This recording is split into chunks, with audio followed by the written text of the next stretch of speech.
retribution. Oh yeah, we want retribution. Oh yeah, we want retribution. Yeah, we ran out of patience. Boil up with the cold hard hatred. I can feel the vibration. Beat in the streets, it's a new sensation. I wanna break faces on the pavement. I wanna make greatness look complacent. Adrenaline awakened, I can taste it. We can make an impact, grab and then taste it. Like a disease, bring to their knees. No takes a thing to see. Just like the weed.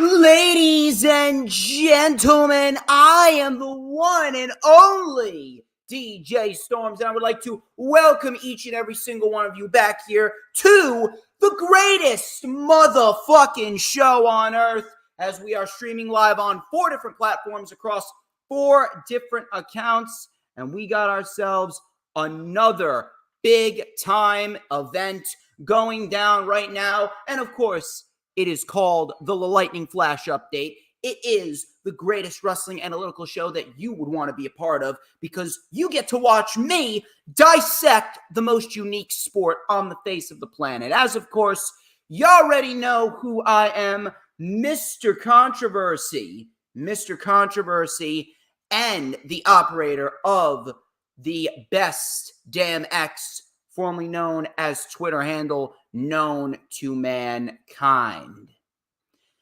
We have a lot to talk about.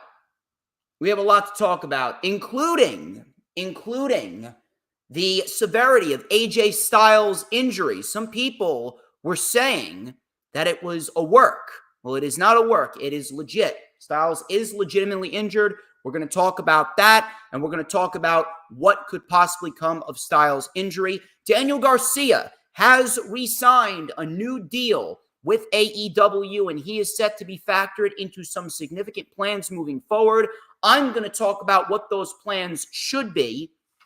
On top of that, the Motor City Machine Guns, they are set to make their debut next week. And we also got an update on MJF. When is he going to be back? Where has he been?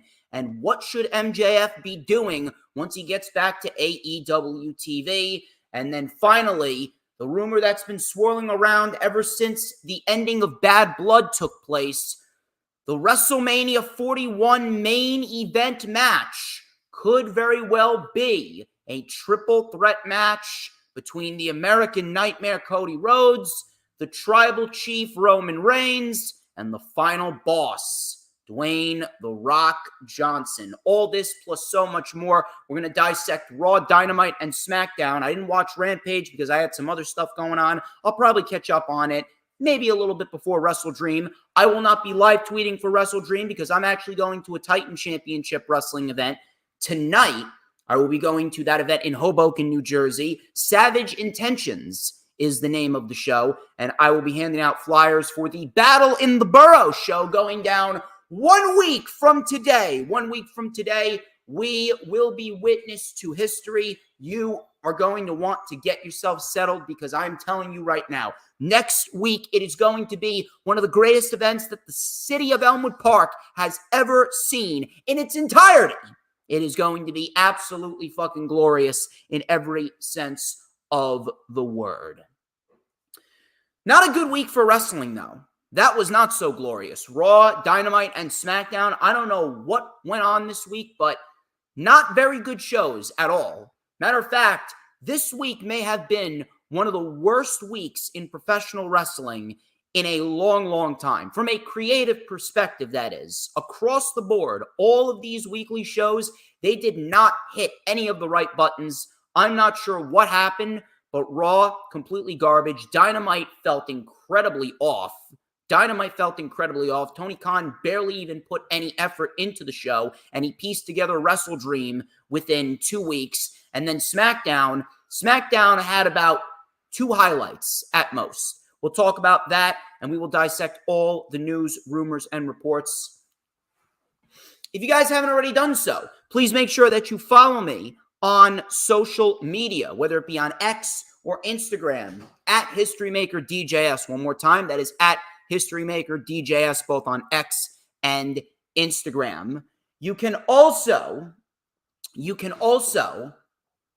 add me on my personal Facebook. And for collaborations and business inquiries, please send me an email. My email is, of course, StormsTakeOver@gmail.com. You can also like the official DJ Storms business page, and I may just send you an invite to join the official DJ Storms Posse group on Facebook. That is, all of those links, they are in the description of this very stream, as well as the link to my Rumble. We are looking to build a nice, solid fan base over on Rumble. We're looking to take over Rumble one stream at a time. So if you guys are watching on Rumble, please make sure that you follow me and share the stream out on Rumble if possible. You can also donate to me if you want to. You can donate to my Venmo at DJ Storms. You can donate to my Cashapp, the DJ Storms. Both of those links are in the description. And you could also pay me money for official merchandise if you want DJ Storms wristbands, if you want t-shirts, or if you want the greatest piece of merch that you will ever own. It's the DJ Storms Switchblade Comb. Jay White's got nothing on me with this comb. You can be just like me when you get this comb, meaning that you could be so good. You could be scrumptious, tasty, and the most delicious snack in the IWC. And just like everyone wants a piece of the Stormsmeister, everybody's going to want a piece of you. And I also got a haircut today. Look at how awesome I look. Look at how fucking awesome I look. It's unbelievable. Sometimes I even impress myself with how glorious I look. On top of that, please make sure you like the stream no matter where you're watching it from, whether you're watching it on YouTube, Rumble, Facebook, or X. Share it out on all platforms, social media. Get as many people in here because it is a known fact that when people get their dosage of DJ Shizzle Dizzle, their lives become better. I do make people's lives better. I didn't make the rules. Yes, I did. In addition to that, please make sure, if you haven't already done so, to hit the subscribe button. We recently gained 4 new subscribers over the course of the last 2 days. The rundown for Wrestle Dream, I didn't even think that was one of my best performances, but holy shit, that got over 230 views so far. That was actually outperforming the rewind for Bad Blood. I didn't think that was going to outperform the rewind for Bad Blood, but great numbers for the rundown for Wrestle Dream. So thank you everyone who tuned into that. Of course, you can send in your super chats. You can send in your super stickers. You can send in your super thanks. It's a good way to support me, good way to support the channel. Good way to support the channel is also to become a member of the channel. You get some special perks. As you can see, Final Hoss is taking full advantage of those perks. And lastly, I'd like to shout out a couple sponsorships. I'd like to shout out Access Self-Storage. They have become the most recent sponsorship for Battle in the Borough and the DJ Storms brand. Obviously, moving can be very, very time-consuming. It can be very overwhelming, but Access Self-Storage is here to make sure that everything goes as smooth as possible. So that way you will be able to get through the moving process in the quickest and most comfortable way possible. So if you guys are in the general New Jersey area, especially in the Fair Lawn, New Jersey area, you should go and stop by Access Self-Storage and see my friend Colleen, and she will be happy to help you with your moving inquiries. Listen to this word from your boy as to why you should check out Access Self-Storage. Ladies and gentlemen, I am the one and only DJ Storms, and I got a question for you. How would you like to take the stress out of moving? At Access Self-Storage, they understand that moving can be extremely overwhelming, which is why they have designed their buildings for maximum convenience and security. As a family-owned business since 1976, they are the originators and the innovators of the industry. Matter of fact, They opened up the first ever self-storage facility in the greater New York and New Jersey metro area. At Access Self-Storage, they listen to what the customer values most, and they offer things such as individual door alarms, extended access hours, free package acceptance, and so much more. So come on in, see my friend Colleen, and tell her that DJ Storm sent you. Access Self-Storage. Everything else is just a hole in the wall. Everything else is indeed just a hole in the wall with Access Self-Storage. Thank you very much for sponsoring Battle in the Borough and, of course, the DJ Storms brand. Thank you to Access Self-Storage, especially Colleen. I'd also like to shout out a very special sponsor here in Fair Lawn, New Jersey, and it is called America's Pastime Baseball and Sports Memorabilia Shop. You guys, I'm assuming, a lot of you are sports fans. A lot of you love the concept of sports outside of wrestling, of course. There's baseball, football, hockey, basketball, you name it. And I know that there's a lot of great merchandise out there, especially trading cards, equipment, memorabilia, you name it, that you guys want to get your hands on. Well, there's a place in New Jersey where that could become a reality. And that is America's Pastime, with over 1,000 happy online customers since 2003. Rich Budnick has been running America's Pastime for the last 30 plus years, and he has been absolutely killing it in every sense of the word. You guys are looking for some great sports memorabilia, trading cards, and merchandise. America's Pastime is the place for you. You don't believe me? Listen to the word from DJ Shizzle Dizzle and my good friend, Rich Budnick. Check out America's Pastime. Ladies and gentlemen, I am the one and only DJ Storms, and I got a question for you guys. You ever wish you can go back and relive some of those great sports memories of your favorite player or team from when you were a kid? Well, now you can by paying a visit to America's Pastime. Now, since 1989, America's Pastime has been the premier sports memorabilia store in the tri-state area. Conveniently located just 20 minutes away from the George Washington Bridge, right here in Bergen County, New Jersey, America's Pastime has a vast inventory of collectibles spanning close to 100 years. They carry vintage and current baseball, football, basketball, and hockey cards, as well as autographed items for any generation of fans. And their roster is matched only by the quality of their collection. And with thousands of happy online customers since 2003, America's Pastime is a perennial all-star in this game.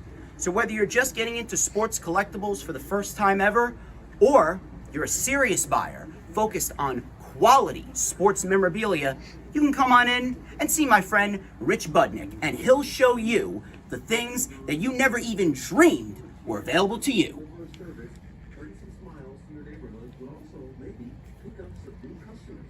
Now, we don't always wear sunglasses here at America's Pastime, so I'm going to take mine off. We carry vintage and modern cards for our customers. I promise you'll get service with a smile, and you'll see some very interesting things here at my store, America's Pastime. We've been in business for 36 years. We've had a retail store for 36 years. We carry supplies. We carry commons and minor stars, as well as wax boxes and packs. You're going to come in here, and you're going to get choices. So come on over and check us out if you haven't for the first time. And if you have, come on back and see all this beautiful vintage and modern cards that we carry. Jackie Robinson, Ty Cobb, Roberto Clemente. How about that? America's Pastime, where your favorite sports memories come back to life. And your favorite sports memories will indeed come back to life at America's Pastime. Thank you very much to Rich Budnick and America's Pastime for being an official sponsor of Battle in the Borough and, of course, the DJ Storms brand. I'd also like to shout out Juicy Platters. Talk about food here for a little bit. Let me tell you something. New Jersey is the food capital of the world. We have great Chinese food, great Greek food, great Mexican food, great Italian food, and great Mediterranean and Middle Eastern food. If you guys are looking for some food that not only excites your taste buds, but excites every other one of your senses, you're going to want to take a spin on over to Juicy Platters, especially at their Fair Lawn, New Jersey location. Why? Well, sit back, listen to this word from your boy, and I will tell you why Juicy Platters is a great Mediterranean eatery for you. Ladies and gentlemen, I am the one and only DJ Storms, and I'd like to tell you a little bit about a very special place that I go to eat. You see, when I'm sick of eating tired old pizza dishes and the played out Chinese food dishes, I go and take a spin on over to Juicy Platters. Now you see, Juicy Platters is an exciting, fast-growing brand focused on great people, great food, and of course, great culture. Since 2011, they've been serving up Mediterranean-inspired offerings made with halal ingredients. And their mission is to spread love through stellar guest experiences and delicious food. From rice, to chicken, to veggies, they layer fresh flavors with colorful spices and sauces made from the Mediterranean and the Middle East to create vibrant and unforgettable dishes. Here, they believe that the food should excite all of your senses. So come on in, see my friend John Diaz and all of the great team members right here at their Fair Lawn, New Jersey location.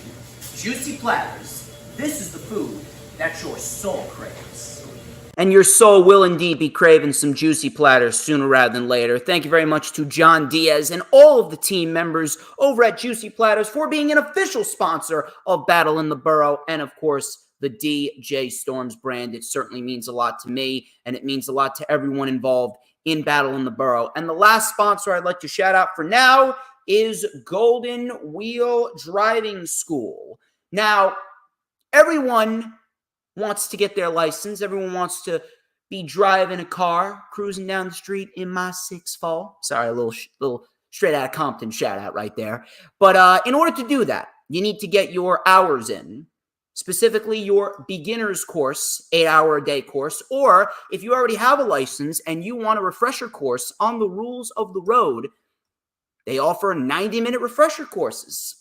And trust me, they offer it at very affordable prices, and they have gotten so many people ready to be drivers out there on the open road, cruising for a bruising day in and day out. If you don't believe me, well, here's a word from your boy, and I will tell you why Golden Wheel Driving School will indeed be the place for you if you are looking to get yourself equipped with the rules of the road.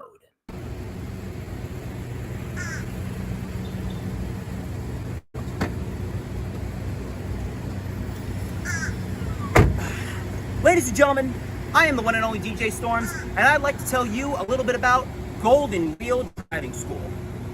Now, did you guys know that since 1997, Golden Wheel Driving School has been the premier driving school in the state of New Jersey? They are renowned for many things, such as using quality driving instructors certified by the New Jersey DMV, using the latest model cars, all equipped with dual controls for maximum safety, and of course, their commitment to ensuring a reliable learning environment for all of their students.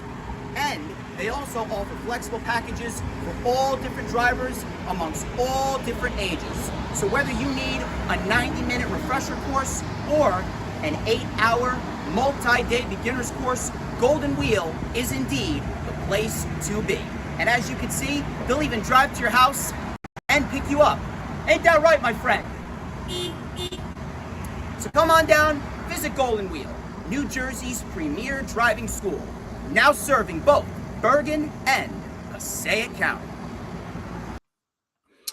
They've been serving both Bergen and Passaic County for the longest time now. Thank you very much to Golden Wheel Driving School for being an official sponsor of Battle in the Borough and, of course, the DJ Storms brand. Now then, we will shout out some more sponsorships a little bit later on in the show, but I do want to get into the news, rumors, and reports. How you doing, Raging Girl Gamer? How you doing, Switch? Great to see you. First time ever in the chat, perhaps. If you haven't already done so, Switch. Be sure you become a member of the channel, and be sure to get in your super chats and your super stickers as well. We have a lot of news, rumors, and reports to go over, and I guess we should start with this right here. Rhea Ripley Rhea Ripley. She has been basically the face of the women's division for the last 2 years at this rate, ever since she became mommy, ever since she brought in Dominic Mysterio. Rhea Ripley has undoubtedly been the biggest star in the women's division, hands down. Probably the best homegrown star, right up there with Bianca Belair. According to PW Insider, Rhea Ripley, she is actually set to receive a new long-term contract with the WWE. That includes a considerable pay increase. I'm sure no one here is going to argue with that, and no one here is going to complain about that whatsoever, because Rhea Ripley, she is great at what she does, and Rhea Ripley right now is one of the most valuable players, especially in the women's division, that the WWE has at this very moment. The one thing that I really do hope is they don't just continue to rely on Rhea Ripley and they build up some new stars. It's unbelievably criminal that Candice LeRae, she is the Speed Women's Champion on a social media platform that no one gives a shit about. No one cares about WWE Speed. Everyone wants to shit on AEW Rampage, and they want to shit on Collision. They want to shit on Ring of Honor. Nobody gives a fuck about WWE Speed. One of the worst concepts ever of this current modern era. One of the worst concepts that we've ever seen, WWE Speed. Now, Rhea Ripley is absolutely deserving of that pay increase, and she is going to be the face of the division for years to come.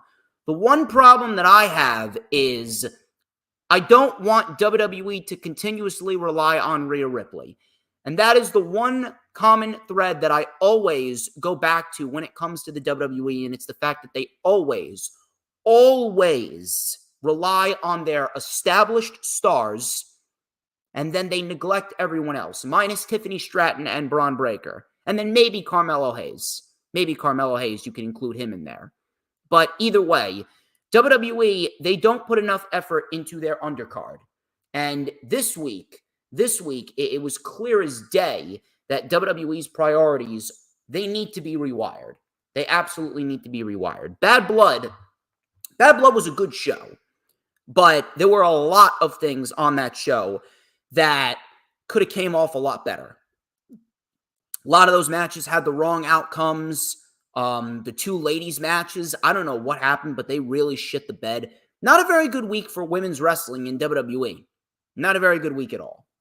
But Rhea Ripley, she is set to receive a pay increase with her new contract, so congratulations to Rhea Ripley.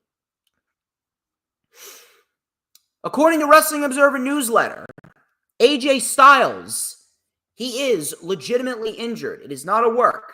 Styles suffered a mid-foot ligament sprain and was actually said to be pretty mad about the whole thing.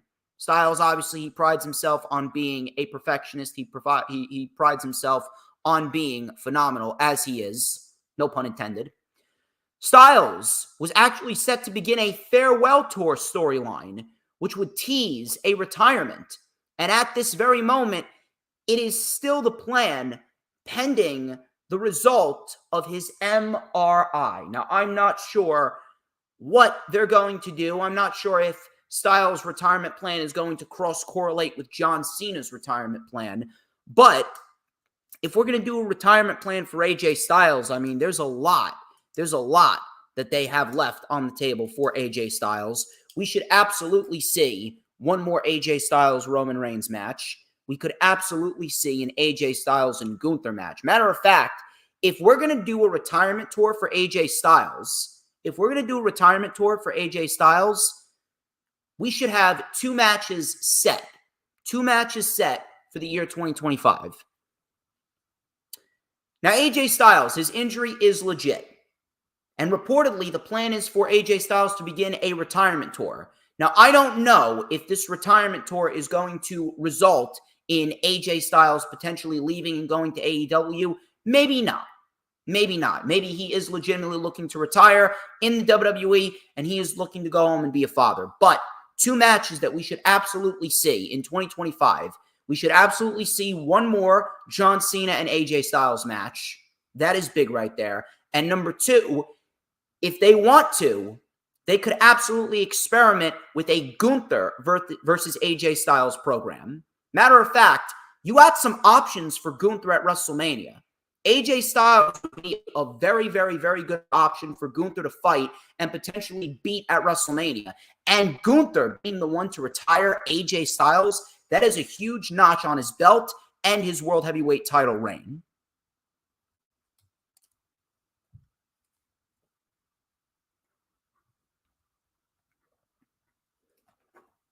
Moving on here. NXT. I know a couple people were watching NXT. They were talking about NXT and what the deal is with the NXT brand. Well, apparently, NXT actually had to go through some altercations. They needed to alter a couple plans because of Hurricane Milton. And I'm willing to bet that the match between Fatal Influence, Kalani Jordan, Bianca Belair, and Jade Cargill, that right there was an altercation. I'm willing to bet that we were not supposed to see Jade Cargill and Bianca Belair at the show. We probably weren't supposed to see Jey Uso at the show either. We weren't going to see Jey Uso at the show either, specifically because of the fact that they had other plans. They were planning on using the roster itself, but that didn't happen. Now, I will say this. I do believe that Obafemi and Tony D'Angelo, that was always going to be the plan. And I do believe that we were indeed going to see Tony D'Angelo beat Obafemi, but that's a separate deal. But I'm willing to bet that the 6-woman tag in the beginning of the show, that was a plan that was altered because of Hurricane Milton. And they decided to put some main roster people on the show. Plus, they really just wanted to rub salt in the wound for AEW, I guess. Is what it is there. Daniel Garcia. He came out this past Tuesday for AEW Title Tuesday, and Daniel Garcia announced that he is indeed sticking with AEW.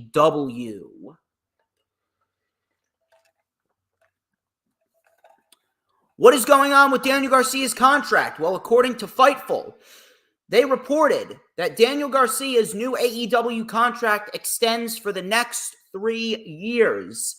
And they also reported that he is set to be factored into some significant AEW plans moving forward. What are those plans? It was not specified, but I'll tell you what the plans should be. And I actually called this months ago.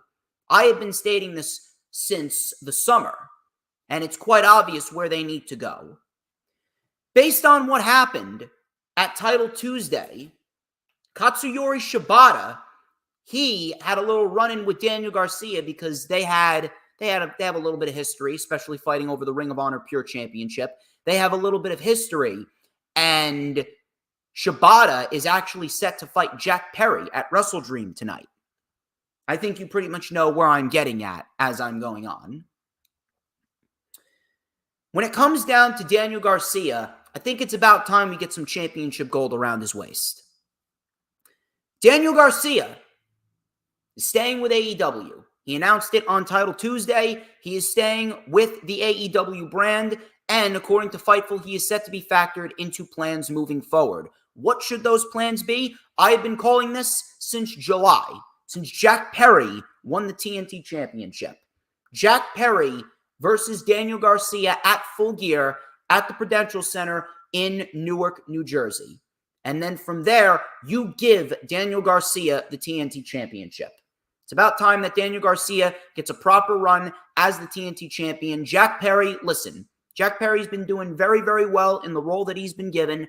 But at this stage of the game, it's time that we get the TNT title on a babyface, and it's time that we really develop some prestige for the TNT title once again. You give Daniel Garcia the TNT title at Full Gear, and you have him go forward into 2025 with that title and make it mean something.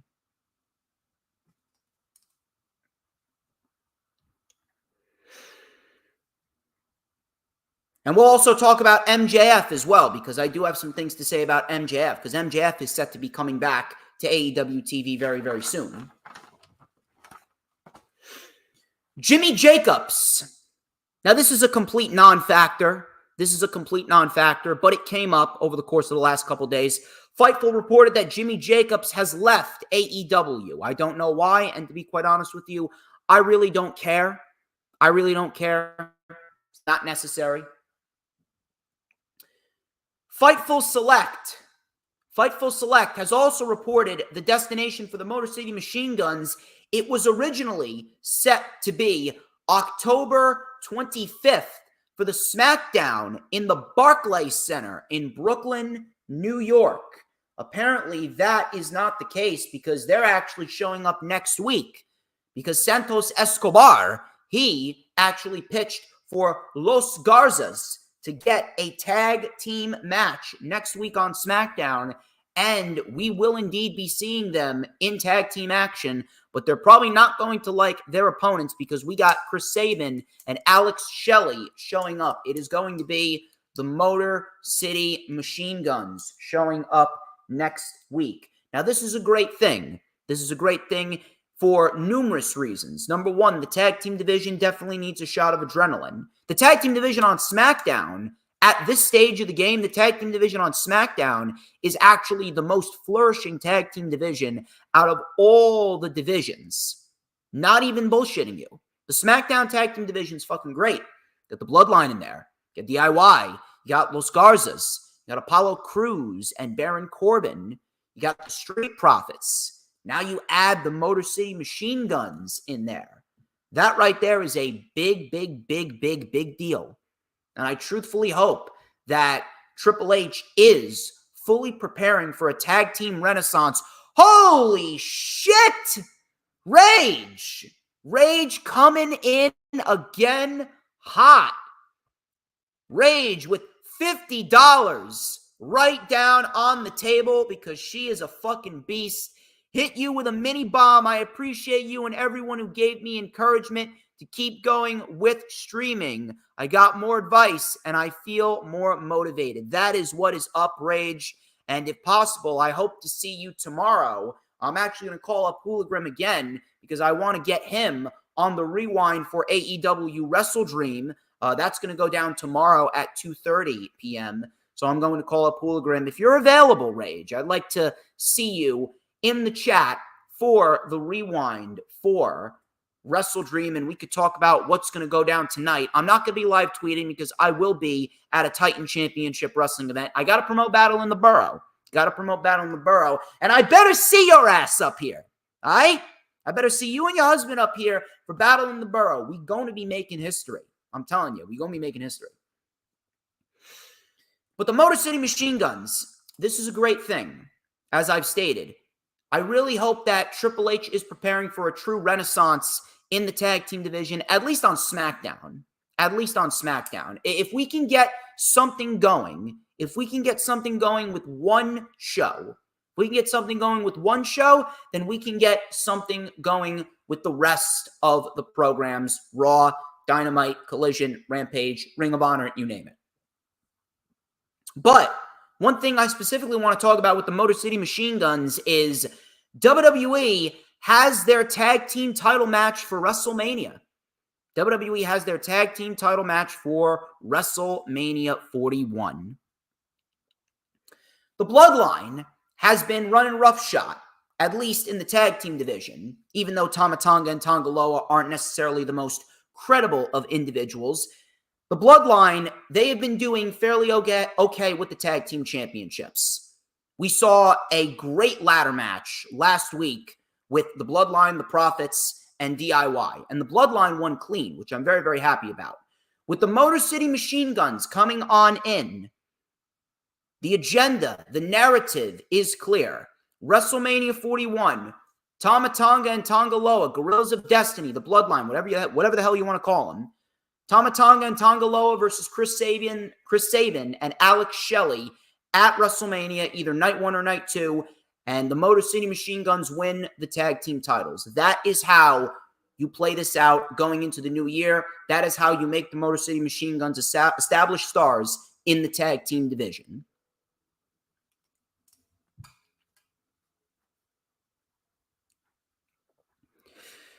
Goldberg Goldberg. I'm sure no one here wants to fucking talk about Goldberg. With his beard as white as cocaine. Goldberg, Cocaine Beardberg, Oldberg, Wrinkleheadberg, whatever the fuck you want to call him, Selfishberg. Pass me the Bleachberg. Pass me the Nooseberg. Anyway, I'm done. Goldberg. I know a lot of people were fearful that WWE was actually planning Goldberg versus Gunther at Survivor Series or potentially at Crown Jewel because we had the whole Crown Jewel Championship deal going on. Some people were thinking that based on what we got at Bad Blood, that we were going to see Sami Zayn beat Gunther, that Sami Zayn was going to win the World Heavyweight Championship, and we were going to see Sami and Cody, and Gunther would end up fighting Goldberg because that's what the Saudis wanted. That did not happen, thank Christ. We saw Sami Zayn lose in what was a good match, not great. We'll talk about that when we get more to the Monday Night Raw portion of the review. Good match, not great. Good match, not great. But ultimately, Gunther retained, and now we are headed towards Gunther and Cody at Crown Jewel. According to Wrestling Observer newsletter, and I was very, very relieved to hear this, Gunther and Goldberg, that match at this moment is not scheduled for either Survivor Series or WrestleMania. Now, granted, that still leaves the Royal Rumble open, which I hope to Christ we are not going to see that at the Royal Rumble. But regardless, we do have two shows that we thought we were going to see this match take place on. That is not going to happen, and we can all collectively breathe a sigh of relief. Thank Christ, we will not be seeing Goldberg versus Gunther at any point in time at Survivor Series or WrestleMania. Hopefully it stays that way, and what we saw at Bad Blood was just a Bad Blood thing. Peacock, the cock, as I like to call it. Peacock. Get your mind out of the gutter, you fucking savages. Peacock. That has been the home of all sorts of WWE programming for a good while now. I believe since March of 2021. That was the last time that we saw the WWE Network as its own standalone streaming service. And since then, we have had Peacock as the streaming service for all things WWE. Apparently, that's going to be going away within the next 16 months. According to Wrestling Observer newsletter, they reported regarding the Peacock deal with WWE, because WWE, they're set to move to Netflix next year at the start of 2025 in January. That is when WWE will be migrating over to Netflix with this new $5 billion deal that they got going on. Peacock is going to remain in play. Peacock will remain in play, and Peacock will be housing WWE programming for the foreseeable future, at least throughout 2025. Because according to Wrestling Observer newsletter, the early 2026 period, that is going to be when WWE's deal with the Peacock, expires. WWE will more than likely be moving all of their material over to Netflix around the time that WrestleMania 42 season is in full swing. So if you guys wanted an update on the Peacock deal with WWE now moving Raw to Netflix, we will be seeing all sorts of other WWE programming migrate over to Netflix, but that will not be until the 2026 WrestleMania season. So you can enjoy Peacock throughout 2025, but when January hits, you're going to have to keep an eye on that because Peacock will no longer be the home for WWE programming.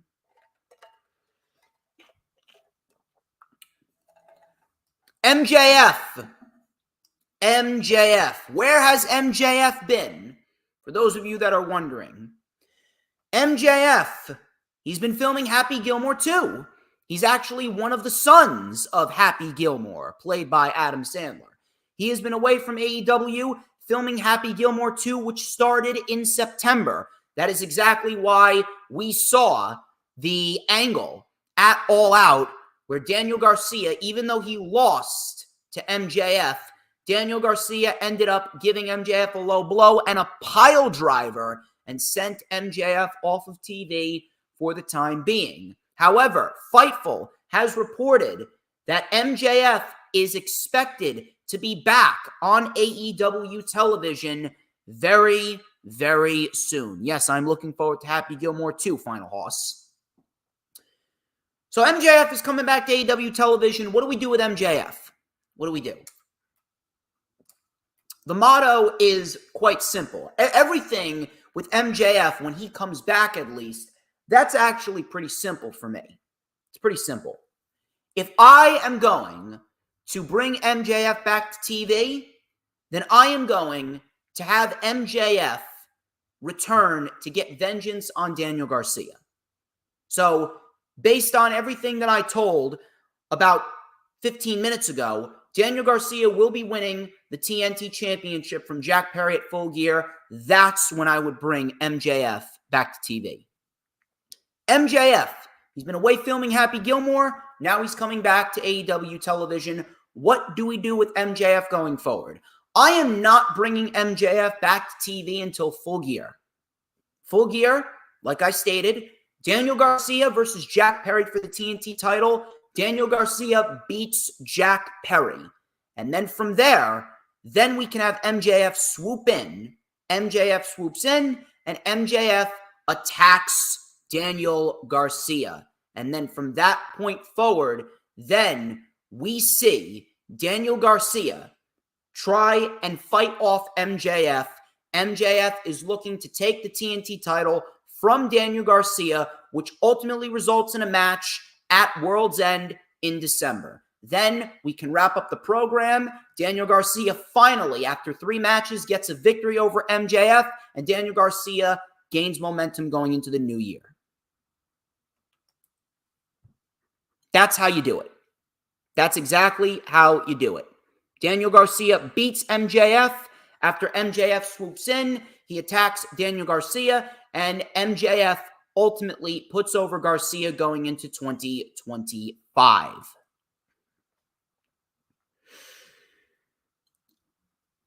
WrestleMania 41. WrestleMania 41 is rapidly approaching. WrestleMania 41 is rapidly approaching, and we are in the midst of deciding what the main event should be. And I'm sure a lot of people are trying to figure out what the hell is going on. What the hell is going on? What is the main event going to be at WrestleMania 41? Well, WrestleVotes, they shed some light on that, actually. WrestleVotes shed some light on that, and WrestleVotes reported that WWE has plans for Cody Rhodes versus Roman Reigns versus The Rock on the table for WrestleMania 41. They said that they were going with this triple threat match for WrestleMania. The Rock, when he went 1, 2, 3, that was the signal for the triple threat match, and that is on the table. However, they stated that they don't know if the match has been finalized. It's October, and they doubt that it has been finalized, but the idea has been floated around. Now, I know a lot of people may swoop on in and say, well, you know what? This is great. This is what last year was building towards. Long-term storytelling this and long-term storytelling that. Triple threat match here, triple threat match there. And yes, Final Hoss, I know. I heard Dave Meltzer say that apparently The Rock said he wasn't going to be available for WrestleMania. I'm not sure how that's going to play into an effect, but if that's the case, then that is all the more reason why we should not even be talking about a triple threat match. Matter of fact, a triple threat match shouldn't take place, period. I don't care if it's at this year's WrestleMania. I don't care if it's at next year's WrestleMania. If you want to do a triple threat match, do it at SummerSlam. Do it at SummerSlam or do it at the Royal Rumble. We don't need that. Now, I have stated that the plan is pretty simple. The plan for me would be doing the Bloodline War Games match at Survivor Series with Rock, Solo, Tama Tonga, Tonga Loa, and Jacob Fatu versus Roman, Jimmy J, Sami Zayn, and the debuting Hikuleo. That would be the 5-on-5 Bloodline War Games match at Survivor Series on November 30th.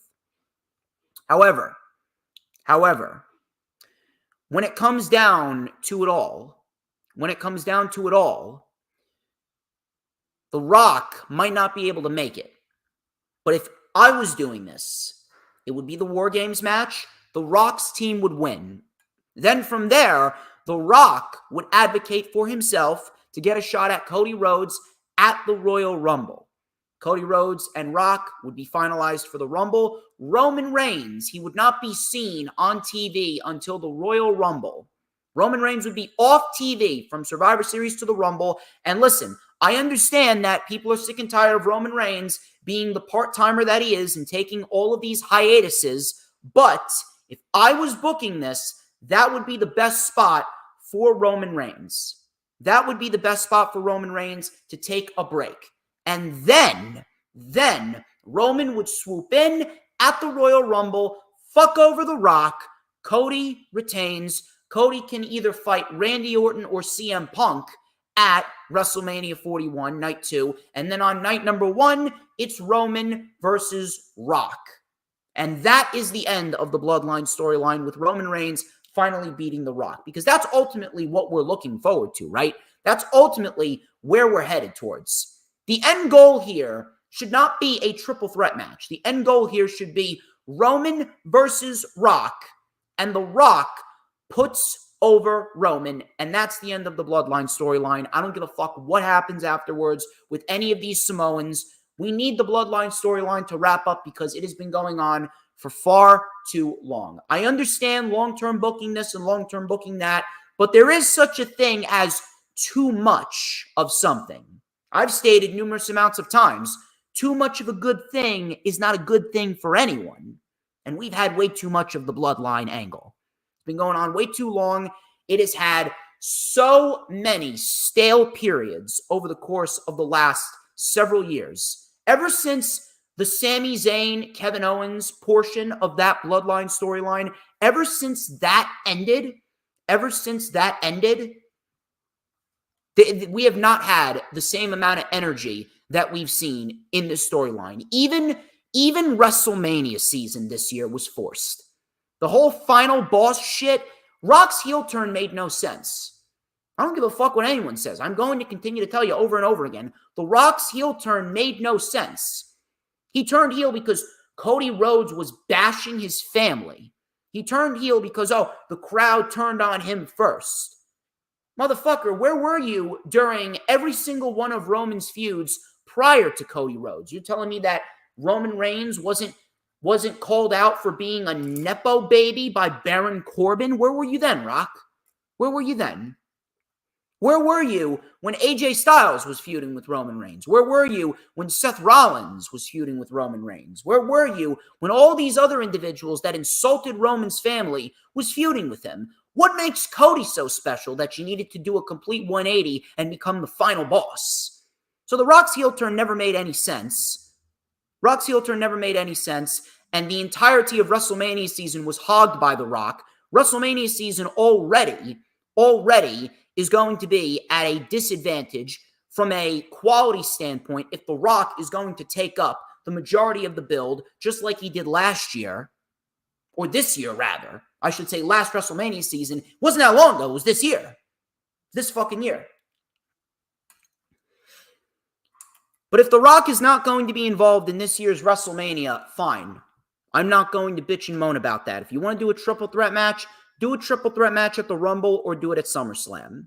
If anything, I would rather them just do it at the Royal Rumble this year and get it over with.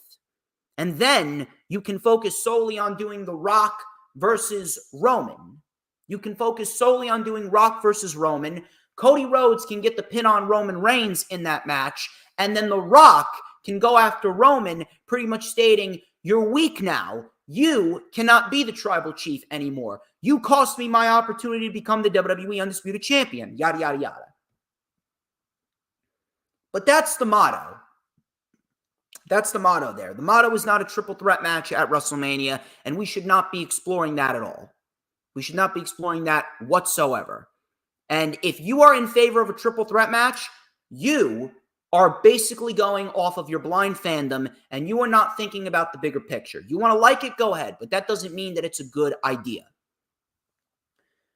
Apparently, WWE, they're planning this triple threat match between Rock, Roman, and Cody at WrestleMania. Now, Dave Meltzer, you're going to have to take his word with a grain of salt. He stated that The Rock is not going to be scheduled for WrestleMania 41. Again, he's not always correct. Dave Meltzer's a 50-50 type of guy. But let's go based off of if Rock is confirmed for WrestleMania. We should not be talking about a triple threat match. That is a huge mistake. We don't need a triple threat match when you got two big matches for Cody that are rich with story, because everyone is a story whore nowadays. You got Randy Orton and you got CM Punk. Those two individuals would be much better suited for a match with Cody at WrestleMania. What happens with The Rock? Simple. You do Rock and Roman at WrestleMania. It needs to be done. You do Rock and Roman at WrestleMania, have Roman beat Rock, and then that is the end of the Bloodline story. It's been going on far too long.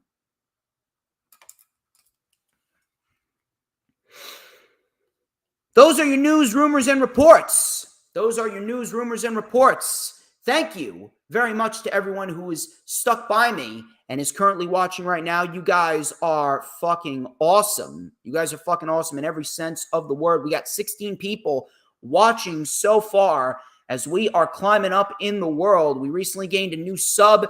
Rage dropped another $50 bomb because she is fucking awesome. She's an absolute beast. Before we get into the weekly show reviews, I would like to shout out a couple more sponsorships. I'd like to shout out Taste of Italia.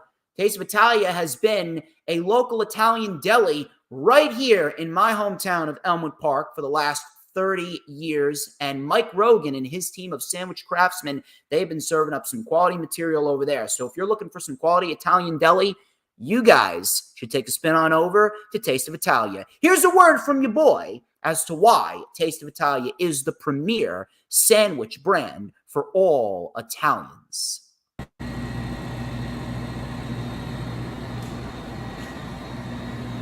Ladies and gentlemen, I am the one and only DJ Storms, and if you guys are in the mood for some mouth-watering Italian specialties, I'll tell you where to go.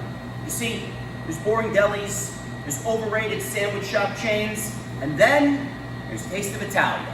Since 1993, Mike Rogan's Taste of Italia has been the go-to place in Bergen County for hot and cold subs, wraps, pasta, and so much more. Whether you just need a quick lunch, meal for the family, or top shelf catering for your office function, you know that you're always going to get the best from Taste of Italia. So come on in, see Mike and his team of sandwich craftsmen as they celebrate 30 plus years of eating excellence. Taste of Italia, still the best thing between sliced bread.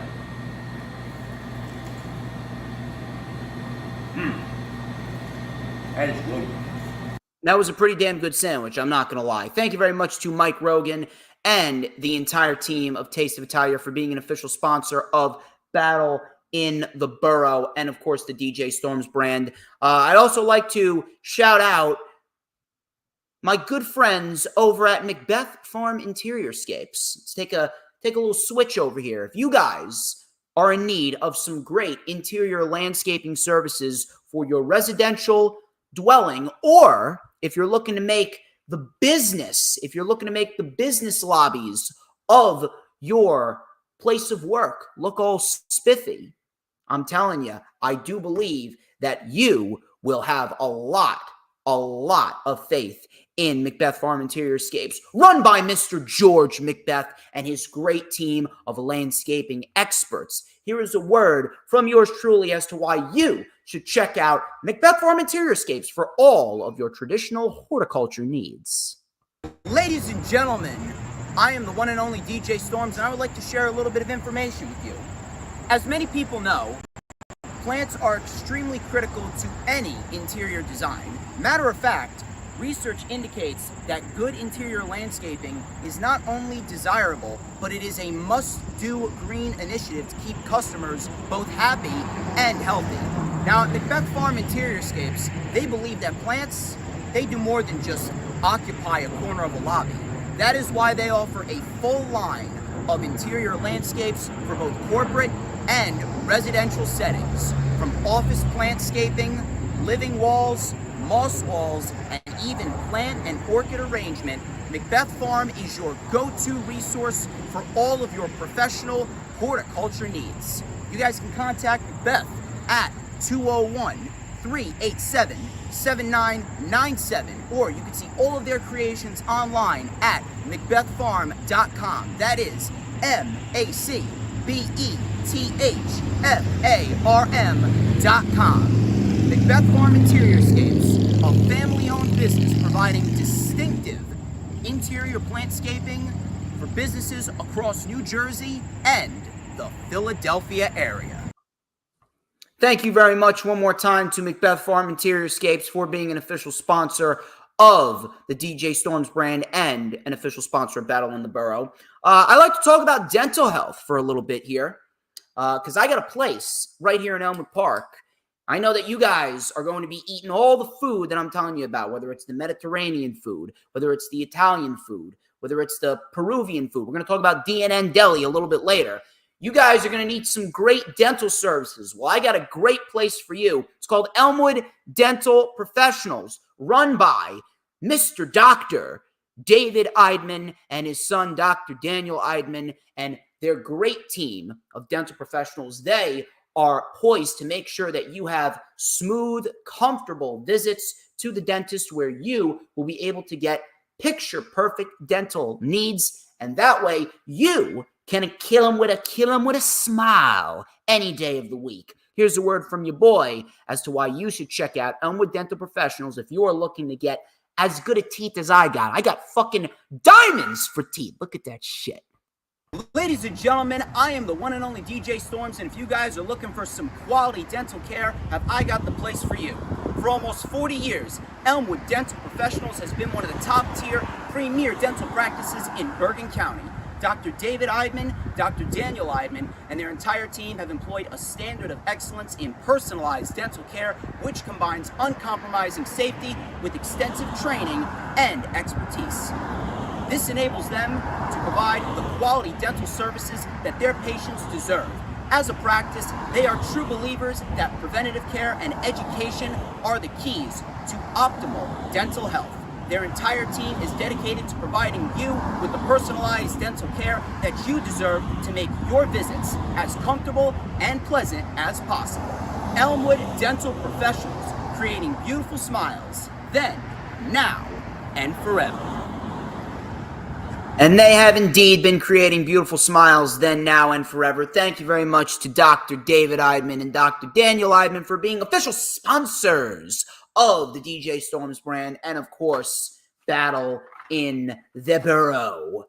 And, of course, my final sponsorship I'd like to shout out for now is my laundry room. Now, especially in this economy, I know that shit is expensive, especially owning a washer and a dryer.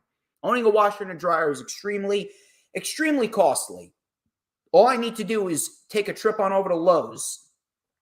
And I look at what's going down at Lowe's and I'm like, holy shit, these washers and dryers are fucking ridiculously expensive. So you know what? I got a great place for you. My laundry room, if you're in the general New Jersey area, specifically in the Elmwood Park area, you can take a spin on over to my laundry room and you can see Kelly, Danielle, Chris, and all the great team members over there, and they will help you gain quality laundry services at a very, very affordable price, so that way you don't have to go spending hundreds of dollars on washers and dryers. If you still don't believe me, then all you need to do is listen to this little clip. Ladies and gentlemen, I am the one and only DJ Storms, and if you guys require some professional laundry services, you guys should come on down to my laundry room. And I'm here to tell you why. First of all, they got a great reputation of over 30 years here in Elmwood Park, New Jersey, which gives them first-class name brand recognition. Secondly, they got high-quality VIP wash and fold service, which entails that you get top-notch cleaning at a very reasonable price. And of course, you get the assurance that your order will be ready when promised. And finally, and most importantly, you get the customer satisfaction knowing that my laundry room is a clean and comfortable environment, has great staff, and above all else, is a place where the customer always comes first. So come on down, see Kelly, Danielle, Chris, and all the great team members over here. My laundry room, where your dirty laundry is their business. And your dirty laundry is indeed their business. Thank you very much to Kelly, Danielle, Chris, and all the great team members over at My Laundry Room. And I hope to see each and every single one of you over at Battle in the Borough on Saturday, October 19th. It's going to be a big night. It's going to be a big, big, big fucking night. Now then, WWE and AEW Weekly TV. I don't know about you guys, but I kept a close eye on everything that went on. Not a very good week. Not a very good week whatsoever. All these TV shows, I don't know what the fuck happened. WWE normally is like this during the fall and winter season, but I expect better from AEW. But I take a look at what went down last year, right? Last year's fall and winter season for WWE, last year's fall and winter season was actually very good. I don't know if you guys were paying attention, but last year's fall and winter season was actually a very, very, very good period. I'm not even bullshitting you. Last year's fall and winter season was probably WWE's best fall and winter season of the last decade. No joke. No joke. Their best fall and winter season of the last decade. And we actually felt like WWE was turning up the heat and they were remaining hot. And I don't mean that just because it's cooler in the fall and the winter. I mean that they were keeping their momentum going coming out of their summer season last year. And that's the one thing that I wanted. The one thing I wanted effort. I wanted effort no matter what day of the week, no matter what time of year, no matter what month. It doesn't matter. All I ask is for effort. But they didn't do that. They didn't do that. And neither did AEW. AEW's got its own problems. Trust me on that. AEW's got its own problems. But WWE, I don't know what it is. I have a theory on what it is. And I'll tell you, I really hope that WWE does have something planned for the start of WrestleMania season. And I really do hope that WWE at some point within the next several years, I do hope that they finally develop that sense of effort after the summer season is over. Because I don't want WWE to treat the last 4 months of 2024, 2025, 2026, whatever year, I don't want them to treat the last 4 months of the year as their off season. Wrestling doesn't have an off season, and it shouldn't have an off season. But WWE, I have a feeling I know why they are so lazy right now. I don't want to make this a WWE versus AEW thing. I strictly want to focus on WWE here. AEW's got its own problems, and we could talk about that until the cows come home. It seems as though everyone on social media, every 30 seconds, wants to shit on AEW. But WWE specifically, this past week, Monday Night Raw went to 2 hours. It shit the bed, majorly. And the month of September hasn't been all that good either. Bad Blood had a lot of things to critique and criticize as well. I don't know if this is strictly the reason why, because last year's fall and winter season was actually very decent.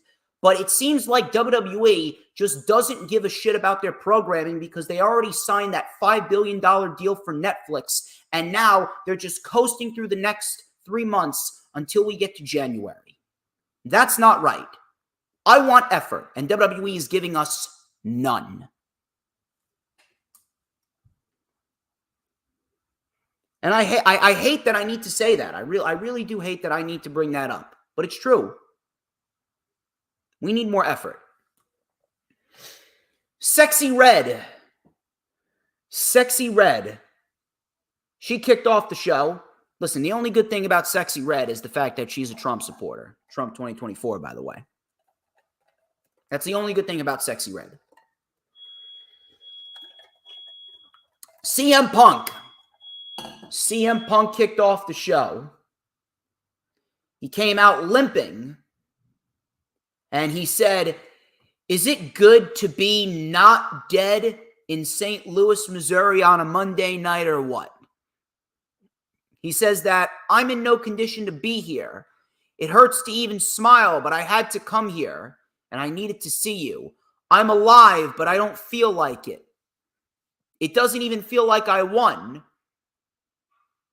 It felt tremendous slamming that cage door, but that match left me with so many questions. I said that I had 0 Hell in a Cell matches left in me. I'm banged up, and I just don't know. But I want to thank my fans. I want to thank my peers. It's been a joy, and I want to thank the people that don't like me at all.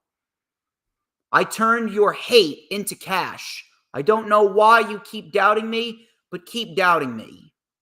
So thank you." So as he was getting ready to leave, Seth Rollins comes out.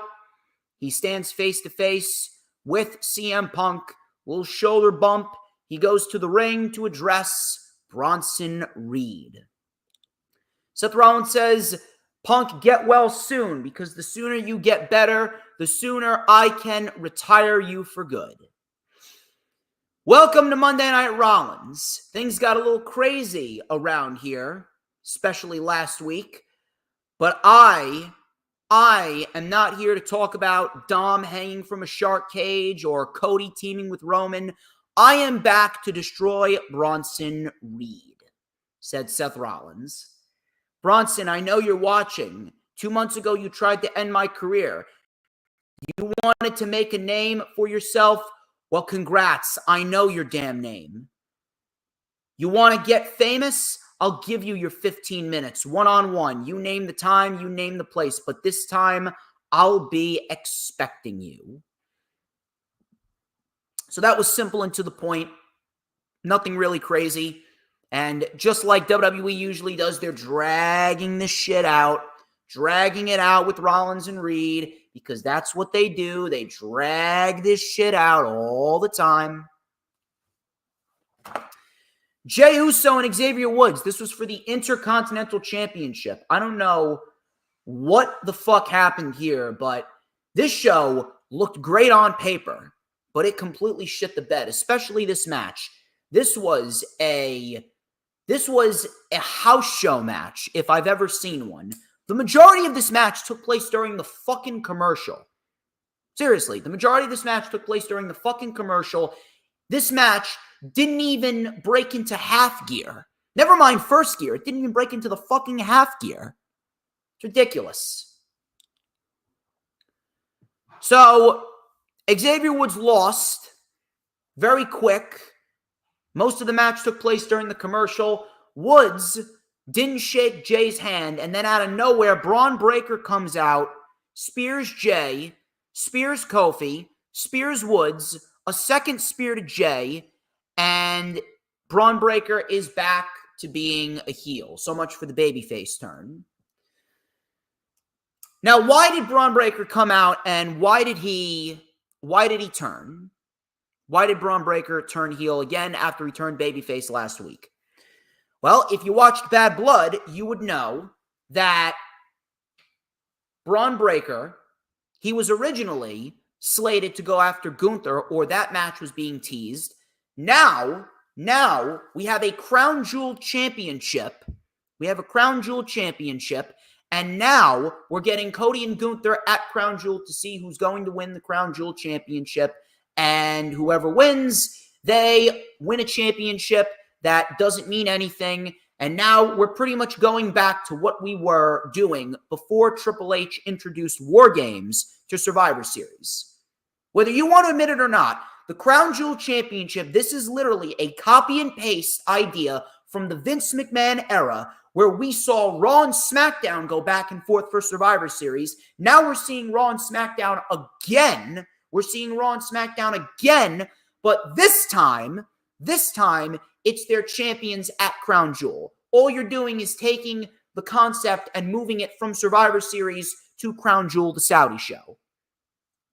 What happened to the Crown Jewels that we got the last couple years? Because Crown Jewel 2022, that was the best Saudi Arabian show that we've ever gotten. That show was fucking great. In every sense of the word, that show was fucking awesome. Now what are we getting? We're getting a rehash from Survivor Series 2019, 2020, and 2021. And then on top of that, WWE, they don't want to build up any challengers for their champions because they got way too many individuals right now that are going to suffer because of a loss. Which, by the way, if Braun Breaker wins the title back, then I'm going to ask, why the fuck did you even take the title off him to begin with? Why did you take the title off of Braun Breaker just to give it to Jey Uso and then give it right back to Braun Breaker? How counterproductive is that? It's ridiculous. Honest to God, it's ridiculous. I'm sick and fucking tired of these flip-flop title changes. I'm sick and fucking tired of these constant, and I mean constant, title changes where we're seeing title reigns last barely 60 days. I fucking hate it. I fucking hate it. It's ridiculous. It should not be a thing. I don't give a fuck who you are. Title reigns should last no less than 120 to 150 days. We don't need 4-year title reigns like we got with Roman Reigns or like we got with Gunther, but a solid 5 months as champion. That is plenty of time to establish the title reign. That's plenty of time to establish the title itself. And that's plenty of time to establish credibility for the individual. Braun Breaker should not have lost the title. And also, Jey Uso, I don't give a fuck if you like Jey Uso or not. Jey Uso is being exposed as a one-trick pony. All Jey Uso is a catchphrase. And I can't wait until he's reunited with his brother. Because when he's reunited with his brother, we will never have to listen to Jey Uso in the singles division again, and we will never have to worry about Jey Uso potentially becoming a world champion. Jey Uso is a one-trick pony that got over based off of a catchphrase and sheer dumb luck. Truth hurts. Truth hurts, but you can't do anything about it. Sheamus and Pete Dunne. They had a good old-fashioned Donnybrook match. And this was a great match. This was actually one of the only highlights on the show. That first hour was fucking terrible. Lame as shit.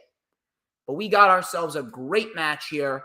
We had a shillelagh in the mouth by Sheamus. Pete Dunne with a tornado DDT off of the barrel. Sheamus got a table. Coming back from commercial, Sheamus mounted a comeback. Big slam for a 2. Suplex by Pete Dunne. Dunne went up to the top of the barrels. Sheamus went up there too, and Sheamus delivered a white noise off of the barrels through 2 tables. Crowd chanted, holy shit. We had the crowd chanting, this is awesome. Punt knee by Sheamus and the high cross. 1, 2, Dunne kicked out. Dunne with a cricket bat right to the back of Sheamus. Dunne got a 2 count. Dunne then took zip ties and zip tied Sheamus's hands behind his back, and Sheamus out of nowhere was able to fight back. He caught a bro kick by Pete Dunne, but Sheamus kicked out, and then Pete Dunne caught a bro kick with Sheamus's hands tied behind his back, and Sheamus wins the match 1, 2, 3. I would have given it to Dunne, but this was a great match, and you know what? If Sheamus is going to be a challenger for Gunther, I'm not going to sit here and complain. Matter of fact, WWE has another pay-per-view coming up in December. Is it Saturday night's main event, right? They got Saturday night's main event coming up. So if they got Saturday night's main event coming up, right? They got Saturday night's main event coming up, then the best possible option would be for Sheamus to be a challenger for Gunther. And I know for a fact that a lot of people want to see match number 4. Sheamus wins the Donnybrook match, and more likely than not will be a challenger for Gunther. 10-woman tag. Yes, you heard me correctly. 10-woman tag. The Unholy Union and the Pure Fusion Collective versus Natalya, Zelina Vega, Katana Chance, Kaden Carter, and Lyra Valkyria. This was a waste of time. Matter of fact, there was frustration backstage with this women's tag team match. There was frustration backstage, and people were sick of it. People did not want this to take place. And I swear to God, it's like Raw goes to 2 hours, and now they're going backwards with the women's division. This is some shit that we would see during the Divas era. What use does a 10-woman tag have? Now you got to get everybody on the show, right? Got to get everybody on the show. You got to get this person on the show. You got to get that person on the show. It's a charity case for everyone. It's fucking stupid. All you need to do is book the most important material on the show. And all you need to do is build up undercard storylines in the women's division from a singles perspective. But they didn't do that, now did they?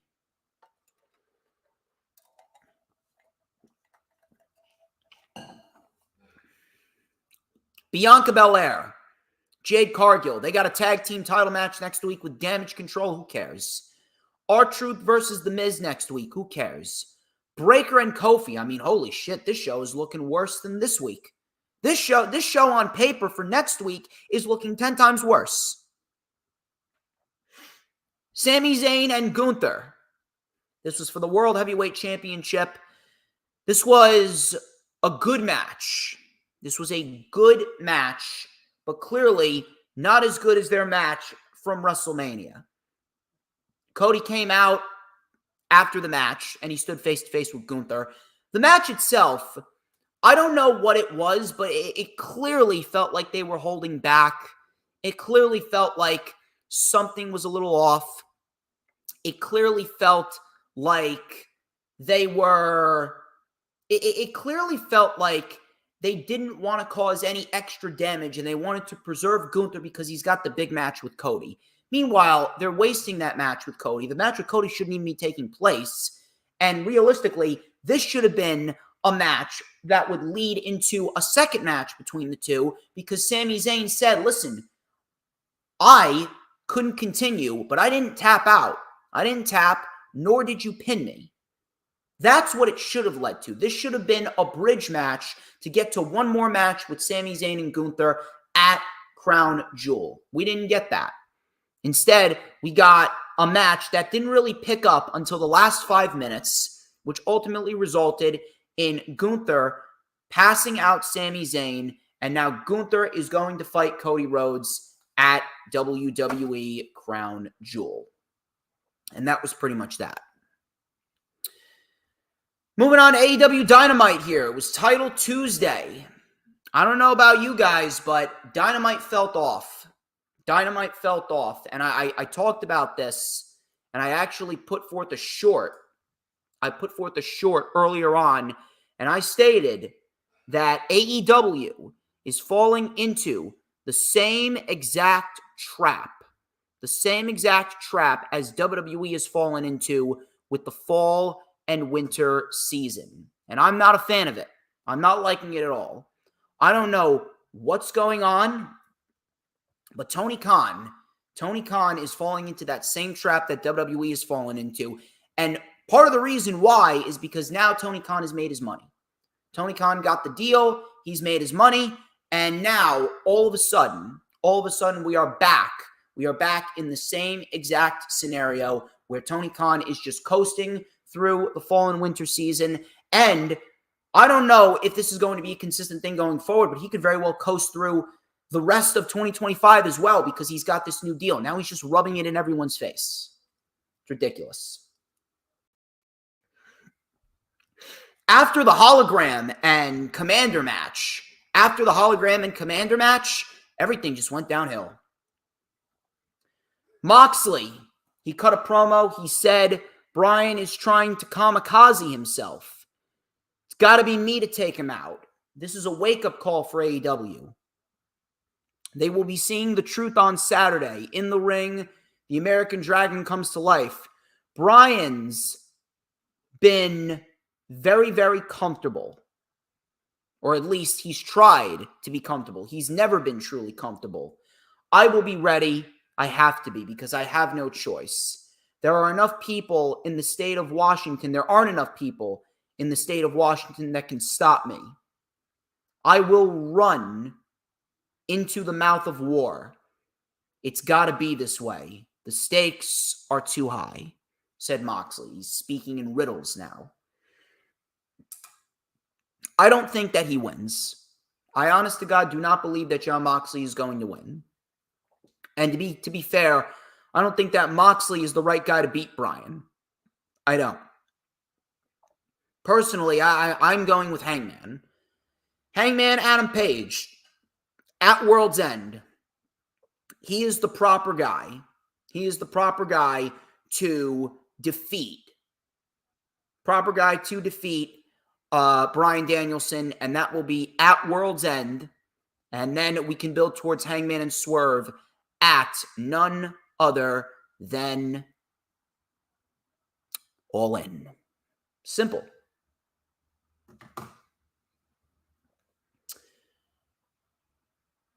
Bryan, he cut a little promo before. Bryan cut a little promo, and he talked about coming home, and Moxley doesn't know what he has coming for him. Bryan said he's coming to kick Claudio's fucking head in, as he usually says. He's coming to kick Claudio's head in. Then we had a little promo. We had a little promo with Darby Allin and Brody King. A little promo with Darby Allin and Brody King. Darby Allin, he called out Brody, and he talked about how, we were never supposed to make it. We were never supposed to make it, but yet, here we are. I remember when Ring of Honor shut down, and I actually called up Tony Khan, and I was like, give him a job. Give Brody King a job, and guess what? You got a job, Brody. I was never supposed to make it, but I did. Brody said, you're right. You're right. But you see, the difference between me and you is you have a death wish. You have a death wish. What happens when you die on Mount Everest? You need someone to save you from yourself. Darby then dared Brody King to put him out of his misery. Brody didn't do it. Darby, like the fucking maniac that he is, slapped the shit. He slapped the shit out of Brody King, which resulted in a back and forth beatdown where Darby hit Brody in the head with a rock and busted Brody's jaw open. So that was a fun little segment. That much I will say. However, I can't help but feel like this should be Malachi and Darby. We've seen this match before, and yes, we're going to get a damn good match. I'm very much looking forward to seeing what we are going to get between Brody and Darby. But I mean, holy shit, Malachi Black, he should be the guy that is in a position where he is moving up the ranks in the singles division. If you want to utilize Brody King, why aren't you utilizing Brody and Buddy in the tag team division? If anything, Brody and Buddy in the tag team division, that right there would absolutely enhance the tag team division tenfold. We could have a flourishing tag team division with the House of Black at the head. Matter of fact, I would advocate, if it wasn't for Private Party, I would advocate for the House of Black to become the next tag team champions. Absolutely.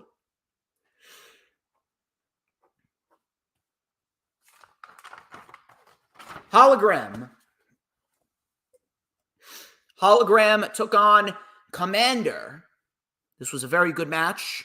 A lot of back and forth counters here. Hologram moving a little too quick for Commander to even keep up with.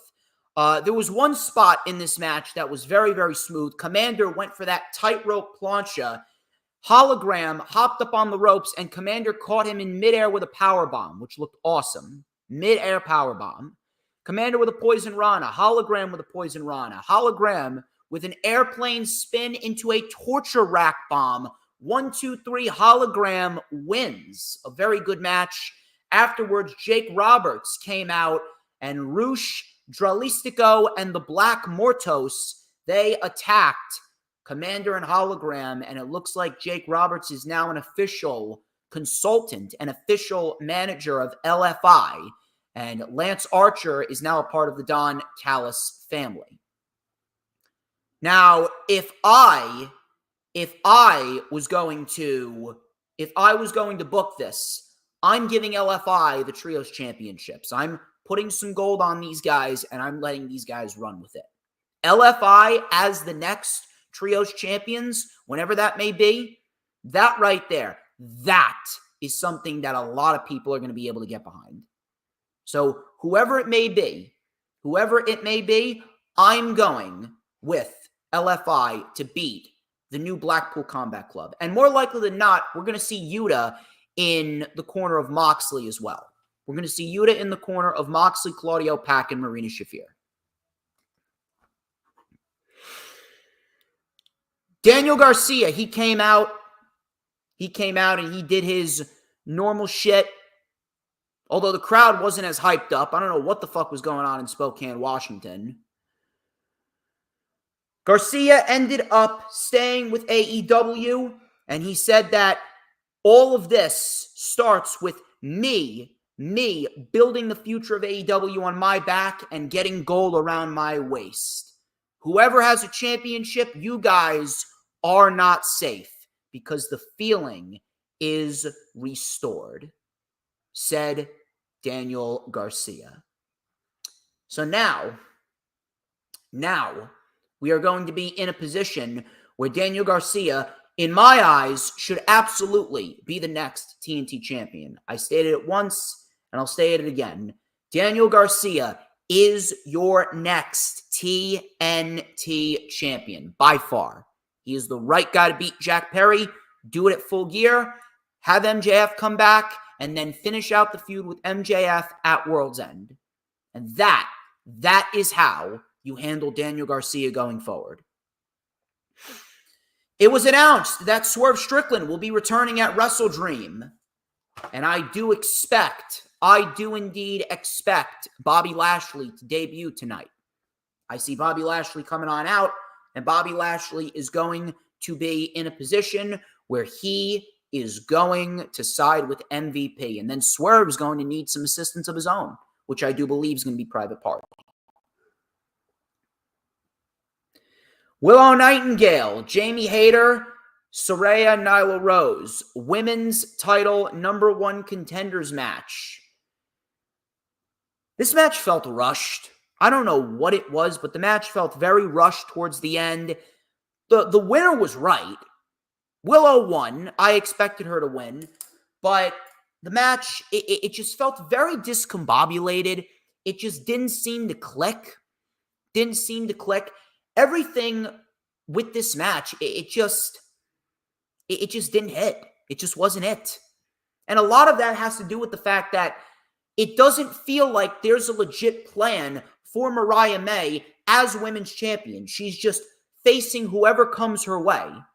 And listen, I don't mind if Mariah is defending the championship consistently, but the point that I'm trying to make is you can't have any meaning. You can't have any meaning in a championship reign if you're not fighting credible individuals. And I don't just mean individuals that win 2 matches and then all of a sudden, they get a championship match. No, I'm talking about individuals that win matches consistently. I'm talking about 5, 6, 7, 8, 9 wins in a row. I'm talking about consistent wins on a weekly basis. That's why I say make wins and losses mean something on Rampage, on Collision, on Dynamite. Make wins and losses matter. But they're not doing that. They're not doing that at all. They're just throwing matches on the show without any rhyme or reason. And the main issue is because of the rankings being gone, the majority of matches that AEW has, they have no meaning. Not story, okay? Fuck your story. This ain't a soap opera. I'm talking about reason and meaning. We need reasons why these matches are taking place. We need valid reasons why Willow Nightingale is getting a championship match even after just 2 wins. That should not be the case, especially after she just lost to Statlander at All Out. And then Statlander completely just dropped Stokely Hathaway. They needed to turn her babyface because there were way too many heels in the women's division. It's ridiculous. Willow wins. Right winner. The match should be fine. But there's no way that you're going to be able to get people to care about this match within a week when Willow has not been built up enough. No one genuinely believes that Willow is going to beat Mariah May. We need to develop credible challengers for Mariah May. How do you do that? You make wins and losses matter. Bring back the rankings. Jay White and Cody Chun. Jay White wins convincingly with a Blade Runner. And Jay White called out Hangman. Hangman and Jay White will be taking place tonight at WrestleDream. So if we are going to be seeing Jay White and Hangman, I think it's about time that Jay White continues his momentum and Jay White gains himself a singles championship. If I am booking this, I'm having Jay White win the Continental Classic. Takeshita wins. Takeshita was my initial individual. He was going to be the guy that I was going to have win the Continental Classic and take the title off of Okada. But seeing as Takeshita's in a triple threat match tonight, I'm giving the International Championship to Konosuke Takeshita. I'm giving the championship to Takeshita, and I am going forth with Jay White as the guy to win this year's Continental Classic. Jay White Okada at World's End, and Jay White wins the championship. That's what I'm doing. Hook. He ran into Christian Cage. Christian Cage said, "We are both family men, and I sympathize with you on the loss of your father." It looks like we're going to get Hook versus Christian at some point. That's something that I can get behind. Emi Sakura and Mercedes Moné. This was for the TBS and the New Japan Strong Women's Championship. This wasn't even a bad match. I'm not going to sit here and bitch and moan and complain and tell you it was a bad match, because it wasn't. But at this point, like, I really, really called it out. The show just did not feel right. I'm sorry. It didn't. The show legitimately felt off. The show just felt like a drag. It felt like it honestly went on longer than it really went on. It felt like it went on longer than the 2 hours that it went. Just very, very blah. Very, very blah. Mercedes wins. Mercedes is another one. Statlander is in this position where she just turned babyface out of nowhere, and now she's going up against Mercedes. Now, that should be a great match, and I'm sure a lot of people are going to have their eyes focused on that. But after Statlander, where does Mercedes go? There's no challengers. There's absolutely no challengers for Mercedes. Will Ospreay. He came out. He was interviewed by Shavon. This was the best thing on the show. This was easily the best thing on the show. If I was to tell you one thing you should go out and rewatch from Title Tuesday, it would be this segment right here. Will Ospreay came out. He is interviewed by Tony Schiavone. Ospreay said last week he was supposed to be me and Ricochet, and me moving on from my past. Takeshita doesn't do anything without Don Callis asking him. Callis came out. Callis said, "Last week was difficult for me emotionally." Ospreay said, "Did you send Takeshita out to attack me?" Callis ended up saying, "Yes, I did it out of frustration. I did it to show you that you were this close to winning. I was this close to winning the tag team titles at Grand Slam, but you were too mentally weak." Ospreay said, everyone was right about you. You always got to stick your nose in other people's business. You don't know shit, bruv. Callis said, "Guess what? I threw away the best wrestler in the world for you. Maybe I need to throw the best wrestler in the world in the garbage again." Ospreay said, "You are utter scum, bruv. We are done." Callis then slapped Ospreay across the face. Out comes Takeshita. In comes Fletcher. We had a German suplex by Takeshita. Callis told Fletcher to use the screwdriver, but Fletcher didn't do it. Fletcher ended up leaving. Out comes Ricochet with a springboard clothesline on Takeshita, and Takeshita was sent packing. Easily the best thing on the show, and now we are headed towards the triple threat match tonight. No ifs, ands, buts, maybes, or excuses. Give the fucking title to Takeshita. I'm tired of beating around the bush. Give that title to Takeshita. And then in the main event, Bryan Danielson and Wheeler Yuta, they defeated Pac and Claudio Castagnoli. Afterwards, Marina Shafir attacked Yuta. We had the ring bell hammer hit in the balls of Wheeler Yuta. Claudio took the ring bell hammer, hit Wheeler Yuta in the balls 3 times, and then Wheeler Yuta dropped as Bryan came back. Bryan took out Moxley and then delivered a Busaiku knee to Claudio. And Bryan Danielson ends up standing tall. And that was it. That was that. Very, very bland show. Lackluster show. The crowd wasn't as hyped up as it should have been. It didn't feel right. Didn't feel right at all. And I don't know what it is. I really don't know what it is. But Tony Khan, as I stated, he is slipping into that same exact trap. That trap of complacency that the WWE is currently trapped in right now. And that is something that I'm not looking forward to as we get further and further into the fall season. But before we go over SmackDown, I'd like to shout out a couple more sponsorships. If you guys are a fan of Peruvian food, well, I got a great place for you. It's called DNN Deli. My main man, Will, over at DNN Deli, he's the orchestrator behind everything. He's got some great material over there. What has he got? Well, let me tell you in this short little clip. I'll tell you, if you guys are in the mood for Peruvian food, you should take a spin on over to DNN Deli. Ladies and gentlemen, I am the one and only DJ Storms, and if you got a hankering for Peruvian food, come and visit my friend Will over at DNN Deli. Let me tell you something. They got themselves some fantastic homemade roast beef, homemade empanadas, straight out of Peru as well, so you know it is quality. Once again, that is DNN Deli here in Elmwood Park, New Jersey. And don't forget to catch Battle in the Borough, Saturday, October 19th, 2024. Thank you very much to Will and the entire team over at DNN Deli for being an official sponsor of Battle in the Borough and, of course, the DJ Storms brand. I'd also like to shout out the Ruggles Shop. The Ruggles Shop with my main man, Kevin. My main man, Kevin, he is a very, very, very good guy, and I'm very, very, very, very, very pleased to have him on board. He has been here in Elmwood Park on Route 46 for the last 9 months. He's really looking to make a name for himself here in the state of New Jersey. They got homemade chocolate chip cookies, pecan sandies, and, of course, homemade rugalas. And they also got some great fruit smoothies. So if you guys are in the mood for some smoothies and great desserts, you guys should go and check out the Ruggles Shop.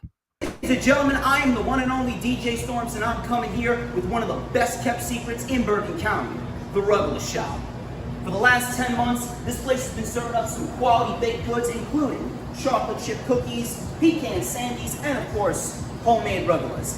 And if you come on in right now, my main man Kevin over here, he will make you a quality smoothie that is not only healthy, but it is also delicious. Take my word for it, people. The Ruggles Shop, you are going to want to check this place out. You are indeed going to want to check that place out. It's a great place. Thank you very much to Kevin and the Ruggles Shop for being a sponsor of the DJ Storms brand and, of course, Battle in the Borough. I'd also like to shout out Vito's Pizza and Restaurant. If you guys are looking for some quality pizza, you should go and check out Vito's Pizza and Restaurant right here in the general New Jersey area, specifically Elmwood Park, and you will get some quality Italian pizza, and you will be satisfied whether you're going for lunch or dinner. Listen up.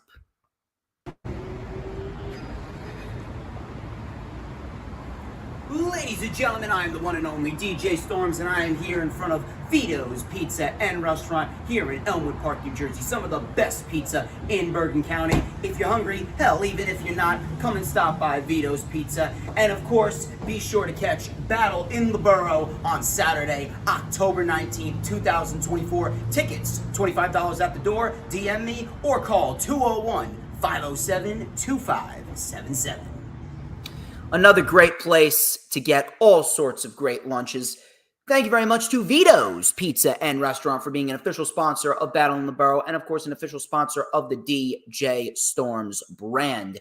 And finally, my final sponsorship I want to shout out Toasted. Toasted Bagels, Deli, and Cafe.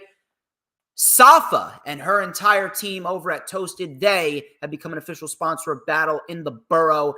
and the DJ Storms brand, and I could not thank them enough. They were actually our first official sponsor. Listen to this word from Safa and yours truly as to why you should go and check out Toasted, and on top of that, why you should go and check out Battle in the Burrow as well.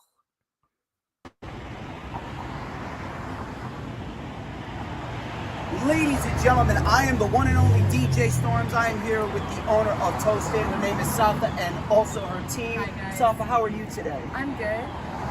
Let me ask you, how long have you been living in Elmwood Park right now? I was born and raised in Elmwood Park, so basically 20 years. That's amazing. And tell us a little bit about Toasted. So we are a woman-owned business. We're also Middle Eastern-owned. We come from a Middle Eastern background. We also have our smoke shop right next door, Moonstar Smoke Shop. We just saw this opportunity and we wanted to fill the gap. So we have a lot of experience in the food industry, and we thought it would be an amazing opportunity to open something for the whole family. So we're very excited to bring this to the Elmwood Park community, and thank you guys so much for all your support. And the Elmwood Park community thanks you. Ladies and gentlemen, Safa and the team of Toasted. I'm the one and only DJ Storms. Be sure to get your tickets right now for Battle in the Burrow on October 19th, 2024. Thank you very much to all the great sponsors for being partners with the DJ Storms brand, and I hope to see everyone at Battle in the Burrow as well. It is going to be big. It's going to be historic. I'll tell you what wasn't historic, though. SmackDown was not historic. Again, just the cherry on top of the shit Sunday that we saw this week. Very, very, very, very lackluster show, minus two things. The only two things worth investing your time in with SmackDown is what Kevin Owens is now doing, and now Jimmy Uso is trying to convince Roman Reigns to bring Jey Uso back to the bloodline. It's pretty much what they're doing. It's pretty much how it is.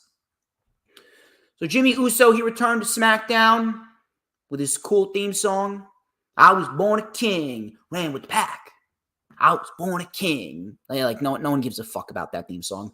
He was all hyped. He's talking about being gone for 6 months because he was put on the shelf by little brother Solo Sikoa. This fool jumped me from behind by your bloodline. Guess what? I plan on kicking your ass. Roman Reigns then came out and he asked for the mic. He said, listen, tonight we're going to change things up. Greenville, join me and acknowledge Big Jim. So he praised Jimmy Uso for helping him take out the bloodline at Bad Blood. He says that I don't like being out of my position. I don't like being out of control. Jimmy Uso said, listen, Us, I came back because you needed me and we need help. I know one person who can help us. Crowd was chanting yeet. Roman said, no yeet. Jimmy Uso said, listen, you'll always be my tribal chief, but I'm the only one in the family that still acknowledges you. So it looks like Jey Uso, he will be coming back, and we will indeed be getting the Bloodline War Games match that I predicted. LA Knight, yeah, he took on Carmelo Hayes. This was for the United States Championship. This was a very good TV match. Did not mind it whatsoever. And LA Knight right now, he's doing that U.S. title good. And I'm hoping that we continue to see a lot of good material come from LA Knight. There's plenty, and I mean plenty of good material for LA Knight to do as United States Champion. LA Knight, he was in control here. Coming back from commercial, LA Knight mounted a comeback with a big lariat and a power slam. Hayes with a nice, very, very nice axe kick and a suplex cutter. Axe kick, suplex cutter. 1, 2, Knight kicked out. BFT out of nowhere, and Knight ends up retaining the championship. Carmelo Hayes with a great sell on that BFT, by the way. Great sell on the BFT. Jakara Jackson and Lash Legend, they were coming out getting set for a tag team title match before Kevin Owens came in. He took the mic and he was actually cut off. He actually had to go to Corey Graves' microphone, so it almost felt like he was hijacking the show. Cody Rhodes came out. Randy Orton tried to calm Cody Rhodes down. Orton with a right hand to Kevin Owens after Owens elbowed him in the face, and Orton kind of looked like he regretted giving Kevin Owens the back elbow. Kind of looked like he regretted it. We ended up getting Jakara Jackson and Lash Legend versus Jade Cargill and Bianca Belair. This was a waste of time. Lasted barely 2 minutes. Yeah, but the women's tag team division. Oh man, it's some good material. It's some real good shit, right? Women's tag team division actually means something, right? The women's tag team division is making the division better. The division is really flourishing with the women's tag team titles in it, right? Treat me like I'm a pinwheel and blow me. Get rid of the fucking title. It's a waste of time. It is a waste of time. I will say it every fucking week. The titles don't mean shit. The vibe around the titles, there is no vibe. There is no vibe. They're just there. They just exist.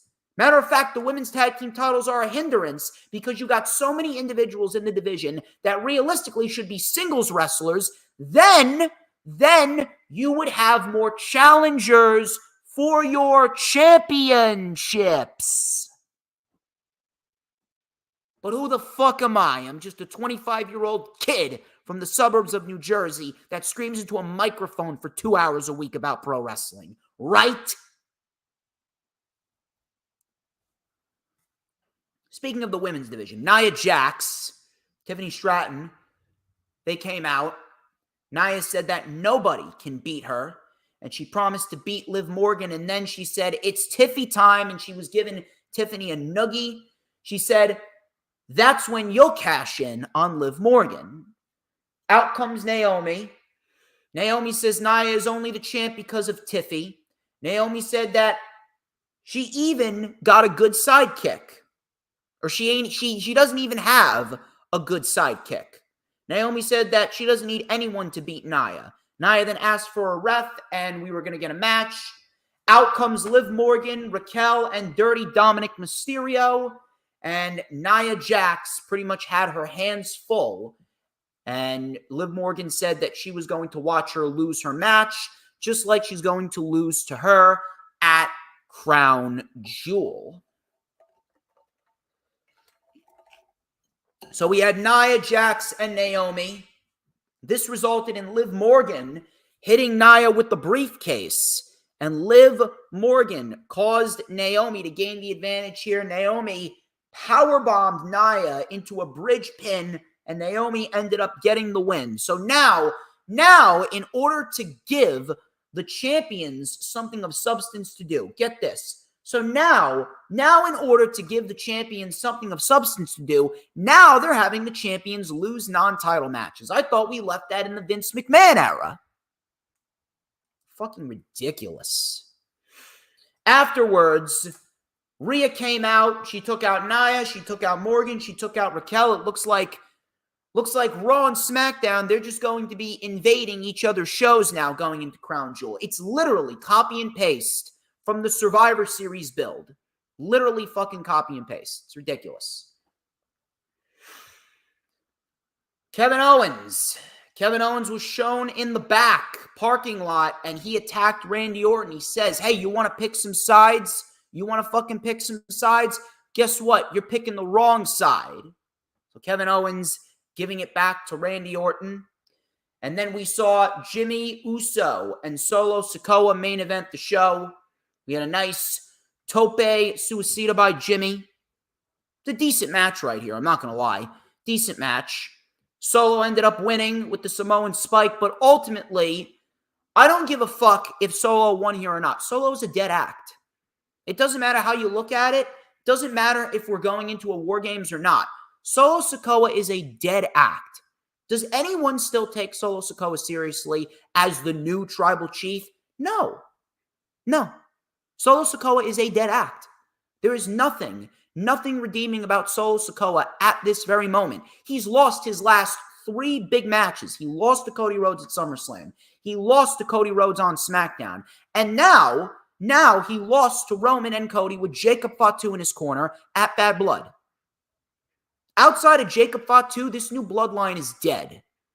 The new bloodline is hardly a threat. Hardly. Solo wins. Roman came out, and finally, it looks like the bloodline can finally be in a position where they are standing tall over Roman Reigns. Yeah, good job after you had Solo lost 3 big matches in a row. Good job. Good job, Triple H. So we ended up seeing a Samoan spike to Roman, and the new bloodline left. New bloodline left, and we saw Jimmy Uso trying to talk to Roman as Roman was coming back to consciousness. Jimmy was trying to convince Roman that they needed Jey Uso back. And that was SmackDown. Very, very lackluster, very bland week, very uneventful week for professional wrestling across the board. Not very good. Not very good at all. And I really do hope that we are not seeing a dip in quality when it comes to the fall and the winter season. WWE, that's been consistent. But AEW, that right there, that's a problem. We should not be having that. We should not be having that whatsoever. But ladies and gentlemen, that wraps up this edition of the Lightning Flash Update. Thank you very much to everyone who stopped on by. You guys are awesome. Matter of fact, you guys make being DJ Storms all worthwhile. This was a fantastic stream from start to finish. I got here a little bit earlier.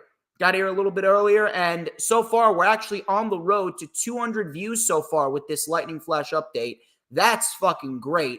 And I really do hope that you guys are enjoying what I have in store for you going into the month of October. That wraps up the LFU. I will be seeing you guys tomorrow for the Rewind for Wrestle Dream. Do not forget to like, comment, and subscribe. Donate to Venmo. Donate to Cashapp. Be sure to send in your super chats, super stickers, super thanks, and become a member of the channel. And, of course, get your tickets for Battle in the Borough. They're only $25. $25 tickets for Battle in the Borough are on sale right now. You should be in attendance for the big history-making event going down next Saturday. It is going to be absolutely fucking huge. Till next time, I'm DJ Storms. This has been the LFU. But before we get out of here, a very important question that all must answer. People, who runs the IWC? Matter of fact, I'll tell you who runs the IWC. It is who but DJ motherfucking Storms. And don't you ever forget it. Retribution! Oh yeah, we want retribution! Oh yeah, we want retribution! Oh yeah, we want retribution!